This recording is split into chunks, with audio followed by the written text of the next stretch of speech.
Student welcome to मैथमास्ट्री, जहां maths होती है इजी और फन। और आज हम शुरुआत करते हैं आज के न्यू चैप्टर की, जो है real number. Real number chapter देखने से पहले आप जो पुरानी वीडियो है, प्रीवियस वीडियो है, उसे देखिए। उसमें रियल नंबर को मैंने बहुत अच्छे से एक्सप्लेन किया है। Irrational number, rational number, natural number, whole number, हर एक कंसेप्ट को डिटेल में स्टडी किया है। तो पहले आप उस वीडियो को देखिए, उसका लिंक मैं आपको कमेंट बॉक्स में और डिस्क्रिप्शन बॉक्स में डाल दूंगी। उस वीडियो को देखिए एंड वहां से कंसेप्ट आपको बहुत अच्छे से क्लियर हो जाएंगे, जो आपको इस टॉपिक में हेल्प करेंगे। तो रियल नंबर स्टार्ट करते हैं। आज का टॉपिक है, सबसे पहले रियल नंबर समझेंगे। रियल नंबर में सबसे पहले एक होता है रैशनल नंबर और irrational number. Rational number and irrational number भी आपको डिटेल में प्रीवियस वीडियो में मिलेंगे। तो रैशनल नंबर क्या है? सबसे पहले इरेशनल नंबर, रैशनल नंबर, ये दोनों कंबाइन होके क्या बनाते हैं बेटा? आपका रियल नंबर बनाते हैं। ठीक है, अब हम करेंगे fundamental theorem of arithmetic. Fundamental theorem of arithmetic क्या बोलता है कि every composite number can be expressed factorized as product of prime and this factorization is unique. सबसे पहले उसने क्या बोला कि एवरी कॉम्पोजिट नंबर। तो कॉम्पोजिट नंबर बेटा आपको पता होना चाहिए। कॉम्पोजिट नंबर क्या होते हैं? जिनके दो से ज्यादा फैक्टर होते हैं वो आपके कॉम्पोजिट नंबर होते हैं। और दो से ओनली टू फैक्टर्स हैं, एक तो नंबर है और एक ओनली वन फैक्टर है, तो वो कौन से नंबर होते हैं? प्राइम नंबर होती है। तो फंडामेंटल थ्योरम बोल रही है कि composite number can be express, किसी भी कॉम्पोजिट नंबर को आप उसके प्राइम फैक्टर के प्रोडक्ट में क्या कर सकते हो? लिख सकते हो। और ये जो फैक्टराइजेशन होगी वो क्या होगी? यूनिक होगी। तो prime factorization of a natural number is unique. जो फैक्टराइजेशन होगी वो क्या होगी? यूनिक होगी। उसके बाद हम समझते हैं एचसीएफ। एचसीएफ का फुल फॉर्म क्या है? एचसीएफ का जो आपका फुल फॉर्म है वो है highest common factor. Highest common factor, इसका मतलब क्या है कि कोई भी दो नंबर है उसका ऐसा कौन सा फैक्टर है, हाईएस्ट कॉमन फैक्टर है, जो क्या करेगा? उन दोनों नंबर को डिवाइड करेगा। तो एग्जांपल से समझते हैं। मैंने एक नंबर लिया है 4, दूसरा नंबर लिया है 8। तो 4 को आप क्या लिख सकते हो बेटा? 4 को आप लिख सकते हो 2 इंटू 2 इंटू 1। और 8 को आप क्या लिख सकते हो? 8 को आप लिख सकते हो 2 इंटू 2 इंटू 2 इंटू 1। ये भी आप क्या कर सकते हो? लिख सकते हो इसे। तो अब यहाँ क्या है? यहाँ पे ये 2 कॉमन है और यहाँ पे ये 2 कॉमन है, और दूसरा इसमें क्या कॉमन है? 1 कॉमन है। तो एचसीएफ इसका क्या आएगा? जो कॉमन है उसको आप एक बार लिख लो, 2 इंटू 2 इंटू 1। ये कितना आ गया आपका? 4 आ गया। अब 4 एंड 8 को 2 भी डिवाइड करता है। 2 4 को डिवाइड करता है, 2 8 को भी डिवाइड करता है। बट हमें क्या चाहिए? हाईएस्ट नंबर चाहिए, हाईएस्ट कॉमन फैक्टर चाहिए। तो हाईएस्ट कौन सा है? 4। 4 एक ऐसा नंबर है जो 4 को भी डिवाइड करेगा और 8 को भी डिवाइड करेगा। तो यहाँ से आपको ये चीज पता चलती है कि जो एचसीएफ होता है किसी भी नंबर का, वो क्या करता है? नंबर को डिवाइड करता है। उसके बाद हम समझते हैं least common multiple, LCM. LCM का फुल फॉर्म क्या है? Least common multiple. अब इसको समझेंगे कि लीस्ट कॉमन मल्टीपल क्या है। कोई भी दो नंबर है उसका लीस्ट कॉमन मल्टीपल क्या होगा? पहला ऐसा नंबर जो दोनों के टेबल पे आता है, या ऐसा नंबर जिसको दोनों नंबर क्या करते हैं? डिवाइड करते हैं। एग्जाम्पल से समझते हैं। मैंने 6 एंड 12 एग्जाम्पल लिए। ठीक है, 6 क्या फैक्टर बनाओ? 6 के फैक्टर क्या होते हैं? 2 इंटू 3 इंटू 1। एंड 12 के फैक्टर क्या होते हैं? 2 इंटू 2 इंटू 3 इंटू 1। फैक्टर से कैसे एलसीएम निकालेंगे मैं नेक्स्ट सब में समझाऊंगी आपको। यहाँ पे समझो एलसीएम का जो मीनिंग है। 6 का टेबल लिखो, हेलो, 18 24। 12 का टेबल लिखो, आगे लिखने का नीड नहीं है, आगे लिखो यहाँ पे 12 का टेबल, 12 24। तो यहाँ पे देखो जो 12 है, फर्स्ट आपको ऐसा नंबर मिल चुका है जिसको क्या कर रहा है? 6 भी डिवाइड करेगा एंड 12 भी डिवाइड करेगा। लीस्ट कॉमन मल्टीपल 12 आ चुका है। ऐसा नहीं है कि आगे कोई नंबर सिमिलर नहीं होगा, 6 एंड 12 के टेबल में होगा, बट हमें कौन सा चाहिए? लीस्ट, सबसे पहले वाला, सबसे छोटा कॉमन मल्टीपल चाहिए। ये मीनिंग होता है एलसीएम का। उसके बाद हमारे पास एक प्रॉपर्टी होती है कि एलसीएम मल्टीप्लाई एचसीएफ किसके बराबर होता है? प्रोडक्ट ऑफ टू नंबर की। कि किसी भी कोई भी दो नंबर हैं उनका एचसीएफ और एलसीएम निकालो, उन दोनों की क्या कर दो? मल्टीप्लाई कर दो। वो किसके बराबर आएगा? वो उस नंबर के बराबर आएगा जितना आपका प्रोडक्ट मिलेगा उन दो नंबर का। तो ये हमारे पास प्रॉपर्टी होती है, ये आपने माइंड में रखना है। उसके बाद क्वेश्चन स्टार्ट करते हैं। एनसीईआरटी का फर्स्ट क्वेश्चन है express each number as a product of its prime factors. तो ये आपका फंडामेंटल थ्योरम ऑफ अरिथमेटिक है कि किसी भी कॉम्पोजिट नंबर को आप क्या कर सकते हो, उसके प्राइम फैक्टर में लिख सकते हो। तो लिख के दिखाती हूँ मैं आपको, आप भी सॉल्व करो। 140 के फैक्टर बनाओ। पहले 2 70 पे डिवाइड करेगा 140 को, फिर 2 35 पे डिवाइड करेगा 70 को, फिर 5 7 पे डिवाइड करेगा 35 को, एंड 7 1 7। तो 140 को आप क्या लिख सकते हो बेटा, 2 इंटू 2 इंटू 5 इंटू 7 इंटू 1। तो यहाँ पे देखो 140 क्या है, एक कॉम्पोजिट नंबर है, और कॉम्पोजिट नंबर को आपने उसके प्राइम फैक्टर के प्रोडक्ट में लिख लिया है। 2 भी प्राइम नंबर है, 2 भी प्राइम नंबर है, 5 प्राइम नंबर है, 7 प्राइम नंबर है, एंड 1 सभी का फैक्टर होता है। ठीक है, 1 वैसे प्राइम नहीं है, ये मैंने आपको प्रीवियस वीडियो में बताया है। उसके बाद आ जाओ 156 को हम क्या करते हैं, सॉल्व करते हैं। इसके भी हम क्या करेंगे, प्राइम फैक्टर बनाएंगे। तो यहाँ पे देखो 2 7 14, 2 8 16, 78 पे डिवाइड करेगा। उसके बाद ये किस पे डिवाइड करेगा, 39 पे डिवाइड करेगा। उसके बाद ये किस पे डिवाइड करेगा, 13 पे डिवाइड करेगा, एंड 13 1 13। तो 156 को आप क्या लिख सकते हो, 2 इंटू 2 इंटू 3 इंटू 13 इंटू 1। तो ये भी क्या है, 156 को आप प्राइम फैक्टर के प्रोडक्ट में लिख सकते हो। उसके बाद है नेक्स्ट क्वेश्चन हम सॉल्व करते हैं 7 4 2 9। इसे सॉल्व कीजिए। अब इस पे जब आप क्वेश्चन ट्राई करोगे, अलग अलग नंबर्स ट्राई करोगे, तो आपको इतना इजीली सॉल्व नहीं होगा। तो जब भी इस तरीके की सिचुएशन आ जाए कि आपको इजीली नंबर नहीं मिल रहे हैं जो प्रॉपर डिवाइड कर रहे हैं, तो हमेशा याद रखना कि आप प्राइम नंबर पे ट्राई करना स्टार्ट कर दो। प्राइम नंबर पे ट्राई करो, प्राइम नंबर पे किसी न किसी पे जाएगा। तो प्राइम नंबर से स्टार्ट कर दो, जैसे 13 हो गया, 13 से स्टार्ट करो। 17 हो गया, तो मैं सबसे पहले 17 पे स्टार्ट करती हूँ। 17 पे स्टार्ट करके यहाँ पे किस पे डिवाइड करेगा, आप डिवाइड करके देखना। जब आप 17 से डिवाइड करोगे, 7 4 2 9 डिवाइड 17 करोगे, तो आपका कितना आ जाएगा, 437 आ जाएगा। अब 17 के बाद दूसरे प्राइम नंबर ट्राई करो, 19 हो गया, 23 हो गया। तो मैं अब 19 पे ट्राई कर रही हूँ। 19 पे जब मैं ट्राई करूंगी इसे, तो ये कितने पे जा रहा है, 23 पे डिवाइड करेगा। अब 23 क्या है, एक अगेन प्राइम नंबर है, अपने टेबल पे जाएगा। तो 23 1 पे इसको क्या करेगा, डिवाइड करेगा। तो 7 4 2 9 को भी मैंने क्या किया है, प्राइम नंबर में लिख लिया है। 17 इंटू 19 इंटू 23 इंटू 1। इस तरीके से आप ये क्वेश्चन कर सकते हो। नेक्स्ट क्वेश्चन पे चलते हैं। सेकंड क्वेश्चन एनसीईआरटी का, find the HCF and LCM of the following pair of integer and verified that LCM multiply HCF is equal to product of two numbers. तो आपने क्या करना है, जो प्रॉपर्टी हमने देखी थी उसको आपने यहाँ पे वेरीफाई करना है कि ये सही भी है या नहीं है। तो करते हैं, पहले हम एचसीएफ और एलसीएम निकालेंगे। तो सबसे पहले 26 का फैक्टर बनाते हैं हम। 26 किस पे डिवाइड करेगा, 2 डिवाइड कर रहा है 13 पे। 13 प्राइम नंबर है तो अपने ही टेबल पे जाएगा। उसके बाद है 91 को ट्राई करो, कितने पे जाएगा, 7 पे जाएगा। 13 पे डिवाइड करेगा, 13 प्राइम नंबर है तो अपने टेबल पे जाएगा। 26 के फैक्टर लिखो आप, कितना है, 2 इंटू 13 इंटू 1। उसके बाद 91 का फैक्टर लिखो, 7 इंटू 13 इंटू 1। इन दोनों में देखो क्या कॉमन आ रहा है, 13 कॉमन है। सेकंड क्या कॉमन है आपका, 1 कॉमन है। तो एचसीएफ आपका क्या आ गया, यहाँ पे एचसीएफ आ गया आपका है 13 into 1 is equal to 13।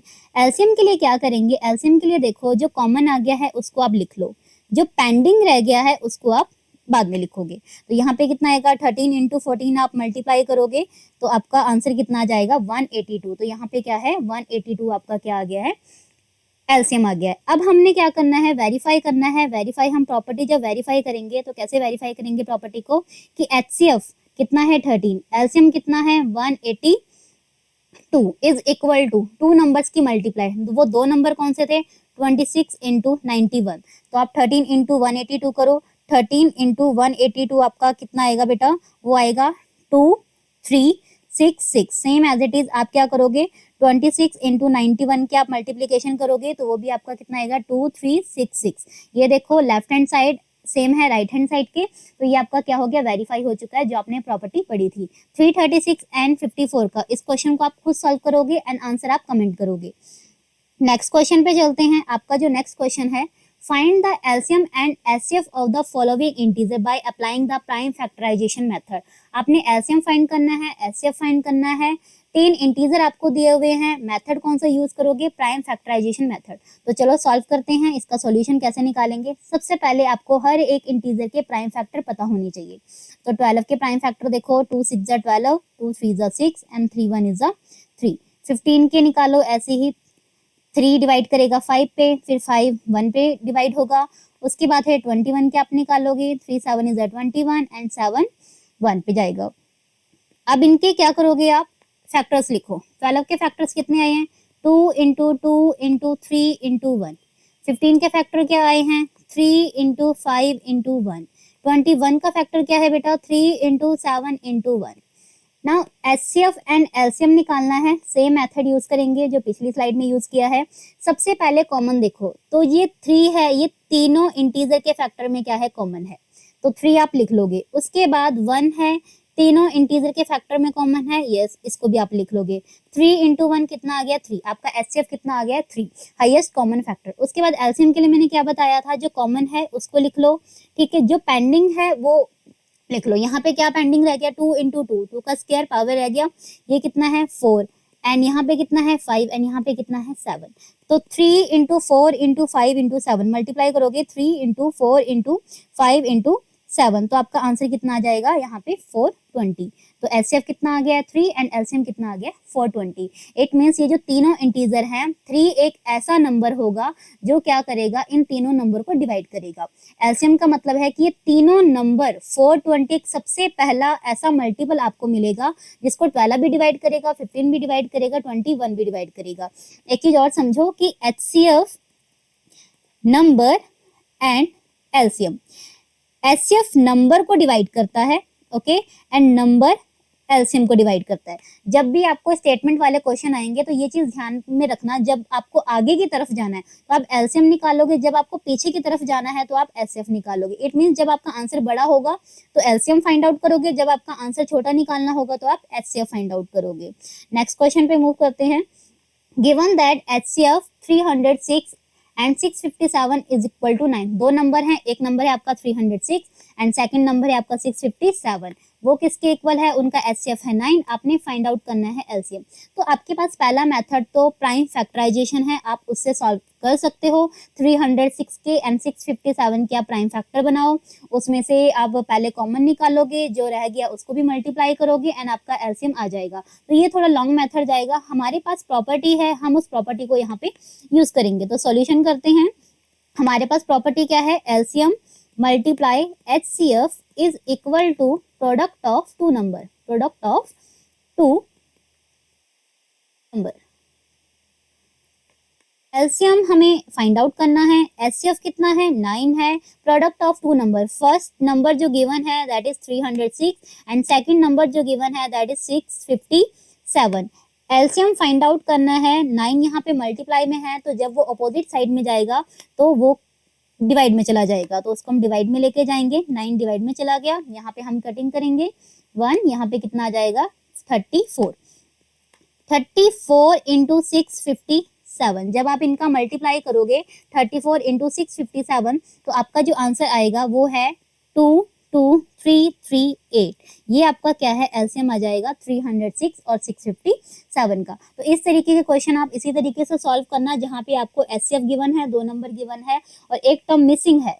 LCM भी मिसिंग हो सकता है, एचसीएफ भी मिसिंग हो सकता है, ठीक है, कोई एक नंबर मिसिंग हो सकता है। तो आप हमेशा प्रॉपर्टी यूज करना, आपका आंसर इजिली आ जाएगा। नेक्स्ट क्वेश्चन पे मूव करते हैं। नेक्स्ट क्वेश्चन जो है आपका है, फिफ्थ क्वेश्चन है, check whether 6 raised to power n can end with the digit 0 for any natural number n। कि 6 का पावर n आपको गिवन है, n की हम डिफरेंट वैल्यू पुट करेंगे, पावर सॉल्व करेंगे, तो वो क्वेश्चन आपका बोल रहा है कि आपका जो n डिजिट है, जब आप सॉल्व करोगे आपका जो n डिजिट है वो 0 आना चाहिए, ठीक है। कोई भी n आप ऐसा फाइंड आउट करो जिसमें 6 की पावर n एक ऐसा नंबर होना चाहिए, जब आप सॉल्व करो उसको तो आपका जो आंसर है उसमें n डिजिट क्या मिले, 0 मिले। तो सॉल्व करते हैं। सबसे पहले हमें ये पता होना चाहिए कि if any number and with the digit 0, अगर कोई भी नंबर है 0 से एंड हो रहा है तो वो किससे डिवाइड होगा, 10 से डिवाइड होगा, ओके। और 10 से अगर डिवाइड होगा तो 10 के फैक्टर क्या होते हैं, 2 इंटू 5, 2 मल्टीप्लाई 2 भी होता है 5 भी होता है, फैक्टर है उसका, ठीक है, 2 इंटू 5। अब वो नंबर से भी डिवाइड होगा, 5 से भी डिवाइड होगा, ओके। तो सबसे पहले हम प्राइम फैक्टर देखेंगे 6 का power n is equal to 6 का जो फैक्टर बनता है वो है 2 इंटू 3। अब यहाँ पे 2 तो हमें मिल गया, बट 5 यहाँ पे क्या है, मिसिंग है। हमें फैक्टर चाहिए था 2 मल्टीप्लाई 5 में, बट हमें फैक्टर क्या मिला, 2 मल्टीप्लाई 3 में। 5 हमारा यहाँ पे क्या है, मिस है। इट मीन्स यहाँ पे 5 नहीं है, ठीक है, प्राइम फैक्टर में 5 नहीं है। तो कोई भी ऐसा n का वैल्यू आपको नहीं मिलेगा कि हम 6 का पावर n रखें, डिफरेंट डिफरेंट वैल्यू ट्राई करें और आपका जो आंसर आए उसमें n डिजिट 0 हो जाए, क्योंकि हमारा जो 6 का फैक्टर बन रहा था प्राइम वाला उसमें 5 नहीं है, मिसिंग है। 2 इंटू 5 होना चाहिए था, बट यहाँ पे नहीं है। इट मीन्स कोई भी ऐसा n का वैल्यू एग्जिस्ट नहीं करेगा जिसमें जो n डिजिट है वो 0 हो, ठीक है। तो आई होप ये आपको समझ में आया होगा। नेक्स्ट क्वेश्चन चलते हैं। 6 क्वेश्चन है हमारे पास। Explain why 7 into 11 into 13 plus 13 and 7 into 6 into 5 into 4 into 3 into 1 plus 5 are composite number. तो again composite number definition mind में होनी चाहिए। कॉम्पोजिट नंबर वो नंबर होते हैं जिनके 2 से ज्यादा फैक्टर होते हैं और वो दूसरे के टेबल पे आते हैं। अगर सिंपल लैंग्वेज में मैं बोलूँ तो ट्राई करते हैं इस क्वेश्चन को। सोल्यूशन कैसे करेंगे इसका, सबसे पहले क्या है, 7 इंटू 11 इंटू 13 प्लस 13, ये तीनों डिजिट मल्टीप्लाई में है, उसके बाद प्लस है, फिर ये नंबर है। तो इस वाले टर्म्स में और यहाँ पे इस वाले टर्म्स में कॉमन क्या है, 13 कॉमन है। 13 हमने कॉमन निकाल लिया, बाहर निकाल लिया। यहाँ पे क्या रह गया, 7 इंटू 11 रह गया, प्लस यहाँ पे क्या रह गया, 1 रह गया। तो 13 7 इंटू 11 कितना होता है, 77 प्लस 1 कितना हो गया, 78। 13 एक डिजिट आ चुका है, नंबर है हमारे पास। उसके बाद है 78। 78 को आप ब्रेक करके फैक्टर्स में लिख सकते हो। तो एक नंबर तो 13 है, एक 78 है, एंड 78 फर्दर ब्रेक डाउन होगा इसके प्राइम फैक्टर में। तो मोर देन 2 फैक्टर आपको मिल रहे हैं, मोर देन 2 फैक्टर आपको यहाँ पे मिल रही है। तो इट मीन्स ये आपका क्या होगा, कौन सा नंबर होगा, कॉम्पोजिट नंबर होगा। कौन सा नंबर होगा बेटा, कॉम्पोजिट नंबर होगा। उसके बाद हम इसका सेकंड पार्ट सॉल्व करते हैं। सेकंड पार्ट में क्या है कि 7 into 6 into 5 into 4 into 3 into 2 into 1 2 into 1 plus 5 ये है। इसमें से भी देखते हैं, एक ये वाली टर्म है पूरी का पूरा, एक 5 है। तो इन दोनों में कॉमन क्या है, 5 कॉमन है, बाहर निकाल लिया। अंदर क्या रह गया, 7 into 6 into 4 into 3 into 2 into 1 plus 5 common आ गया। तो यहाँ पे क्या रह जाएगा, 1 रह जाएगा। इसको सॉल्व करो, मल्टीप्लीकेशन करो, 7 into 6 into 4 into 3 into 2 into 1 plus 1। तो ये आपका क्या आ जाएगा, 1009। अब 5 तो एक फैक्टर यहाँ पे दिख ही रहा है, उसके बाद 1009 है, ये भी फर्दर ब्रेक डाउन हो सकता है, ठीक है। तो मोर देन 2 फैक्टर अगेन यहाँ पे आपको मिल रहे हैं, मोर देन 2 फैक्टर, इसीलिए ये भी क्या है, कॉम्पोजिट नंबर है। ये भी क्वेश्चन हमारा क्या हो चुका है, कंप्लीट हो गया है। नेक्स्ट क्वेश्चन ट्राई करते हैं। इसके बाद 7 क्वेश्चन है। There is a circular path around the sports field. Sonia takes 18 minutes to drive 1 round of the field while Ravi takes 12 minutes for the same.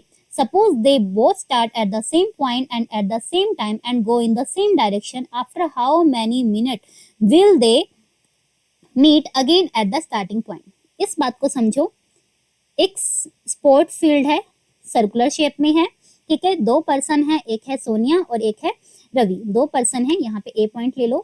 यहाँ पे 2 पर्सन है, एक गर्ल है सोनिया एंड सेकंड पर्सन है जो बॉय है रवि। सोनिया को टाइम लगता है, यहाँ पे लिख लो कि सोनिया को कितना टाइम लगता है। सोनिया टाइम लेती है 18 मिनट एंड रवि को जो टाइम लगता है वो कितना है, 12 minute. Sonia and Ravi same point से स्टार्ट करते हैं, सेम डायरेक्शन में मूव करते हैं एंड सेम टाइम पे मूव करते हैं, ठीक है। तो सोनिया को 18 मिनट लगता है, रवि को 12 मिनट लगता है इस सर्कुलर फील्ड को कंप्लीट करने में। क्वेश्चन आपका ये पूछता है कि ऐसा कौन सा टाइम आएगा जिसमें ये दोनों क्या होंगे, दोबारा मीट करेंगे। अभी तो मीट कर ही रहे हैं स्टार्टिंग पॉइंट में, उसके बाद इनका क्या है, टाइम अलग अलग है एक राउंड को कंप्लीट करने के लिए, बट बीच में एक ऐसा टाइम आएगा जहाँ पे ये दोनों क्या होंगे, साथ होंगे। वही क्वेश्चन हमने ट्राई करना है। अब यहाँ पे देखो, हमने आगे का टाइम ऐसा निकालना है। अगेन मैंने पीछे बताया था कि एचसीएफ है, नंबर है एंड एलसीएम है। अगर हमने आगे की तरफ जाना है, ठीक है, तो एलसीएम निकालेंगे। पीछे की तरफ जाना है तो हम क्या निकालेंगे, एचसीएफ निकालेंगे। अब यहाँ पे क्वेश्चन में ध्यान से सुनो, उसने बोला कि आगे कब वो मीट करेंगे। कोई एक ऐसा टाइम आएगा जब वो दोनों क्या होंगे, साथ में साथ होंगे, साथ मिलेंगे, तो हम आगे की तरफ जा रहे हैं, 2 नंबर गिवन है, हम आगे की तरफ जा रहे हैं एंड आंसर बड़ा निकालना है, तो हम क्या निकालेंगे, एलसीएम निकालेंगे। सबसे पहले प्राइम फैक्टर से निकालते हैं। एलसीएम कैसे निकालेंगे, 18 के फैक्टर बनाओ एंड उसके बाद 12 के फैक्टर बनाओ। 18 के फैक्टर आएंगे 2 9, फिर 3 पे डिवाइड होगा, अगेन 3 पे डिवाइड होगा, 12 6 पे डिवाइड होगा 2 से, फिर 2 से 3 पे डिवाइड होगा एंड फिर 3 से 1 पे डिवाइड होगा। तो 18 के फैक्टर लिखो 2 इंटू 3 इंटू 3 इंटू 1 एंड यहाँ पे 12 के फैक्टर लिखोगे आप 2 इंटू 2 इंटू 3 इंटू 1। आप फाइंड आउट करो, यहाँ पे देखो सबसे पहले 2 कॉमन है, उसके बाद क्या है 3 कॉमन है, फिर क्या है 1 कॉमन है। तो एलसीएम कैसे निकालेंगे, जो भी कॉमन है उसको लिख लो, 2 इंटू 3 इंटू 1। कॉमन चीजें लिख ली हैं, पेंडिंग क्या रह गया, 3 रह गया एंड 2 रह गया। 2 3 जा 6, 6 3 जा 18, 18 2 जा 36 मिनट। तो 36 मिनट पे वो क्या करेंगे, दोबारा मीट करेंगे। अब ये आपका अगर क्वेश्चन 2 या 3 मार्क्स में है, फिर तो आप इस तरीके से करोगे। अगर आपका ये 1 मार्क्स क्वेश्चन है तो इतना करने की नीड ही नहीं है। एक 18 मिनट है, एक को 12 मिनट लग रहा है, ठीक है। आप टेबल लिखो इसका 18, फिर 36, 12 का टेबल लिखो 12, 24, 36। आपको फर्स्ट कॉमन मल्टीपल इसका मिल चुका है, ओनली आपका 5 सेकंड के अंदर ही आंसर हो जाएगा। अगर आपका 2 या 3 मार्क्स में क्वेश्चन है तो फिर आप प्राइम फैक्टर सब कुछ बना के दिखाओगे, फिर क्वेश्चन करोगे। बट अगर 1 मार्क्स का क्वेश्चन है, एमसीक्यूज है आपका, तो इतना लॉन्ग करने की नीड नहीं है। आप डायरेक्ट शॉर्टकट एलसीएम का बेसिक कंसेप्ट आप यूज कर सकते हो। तो आई होप आपको ये वीडियो समझ में आई होगी। आप रियल नंबर के कंसेप्ट को ध्यान से समझिए, उसके बाद ये वीडियो देखिए एंड सिंगल इसमें कुछ क्वेश्चन मैंने आपके मिस किए हैं, वो आप खुद ट्राई करना। इन केस अगर आपको कोई डाउट है तो आप कमेंट बॉक्स में अपने डाउट डाल दीजिए, मैं ट्राई करूंगी उसको रिप्लाई करूँ आपके क्वेश्चन का। चैनल को लाइक शेयर एंड सब्सक्राइब भी कीजिए। Thank you.